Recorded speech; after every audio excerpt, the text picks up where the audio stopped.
ทุกท่านทุกคนอ่ะกินข้าวร่วมกันแซ่บๆบานมื้อนี้ไปเบิ่งกับข้าวเฮามีหยังเนาะแซ่บๆร่วมกันทุกคนมื้อนี้เฮากับข้าวหลายอย่างสองอย่างบ่แม่นหลายอย่างสองอย่างโอ้ยพี่น้องเอ้ยซุปมะเขือต้มจืดวุ้นเส้นหมูแตงกวาอ่อนเอ้ยคักขนาดทุกคนมากินข้าวนำกันแซ่บๆนั่นน่ะซุปมะเขือเฮาก็ได้ซุปแล้วว่าหั่นนี่ทุกคนนี่ตัวเกล็ดก็ร้อนๆอยู่นี่ ว่าหอนมือเลยคักขนาดตะตรงเจ็ดเนาะเอ้ยหมอลายยายห้างนะทุกคนกินข้าวนำกันทุกท่านทุกคนเข้ามาเบิ่งมาแย่งกะขอให้อยู่เย็นเป็นสุขร่ำรวยกันทุกคนนะครับเด้อคอมเมนต์ติชมแหน่ว่าเป็นจังไดฝากมาให้กำลังแรงใจแหน่เด้อพี่น้องเด้อ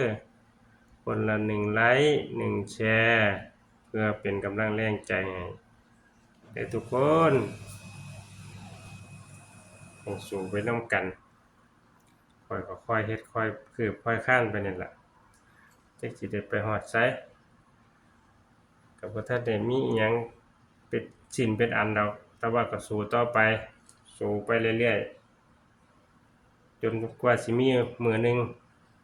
ต้องเป็นวันของเราทุกคนกินข้าวนำกัน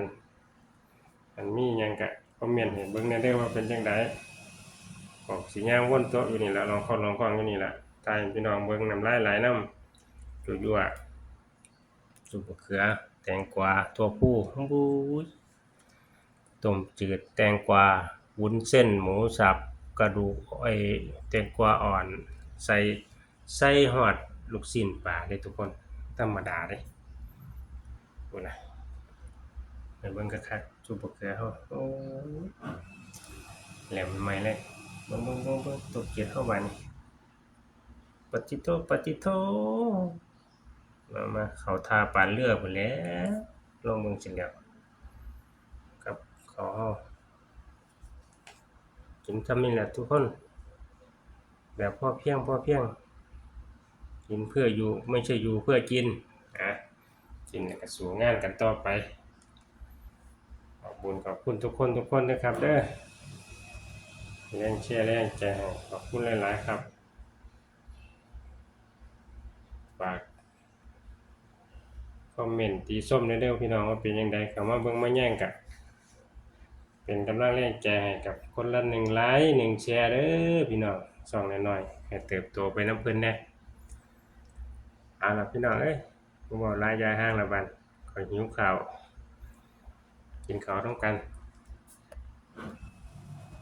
ไปแล้วอยู่เย็นเป็นสุขร่ำรวยกันทุกคนนะครับเด้อขอบคุณครับสวัสดีครับ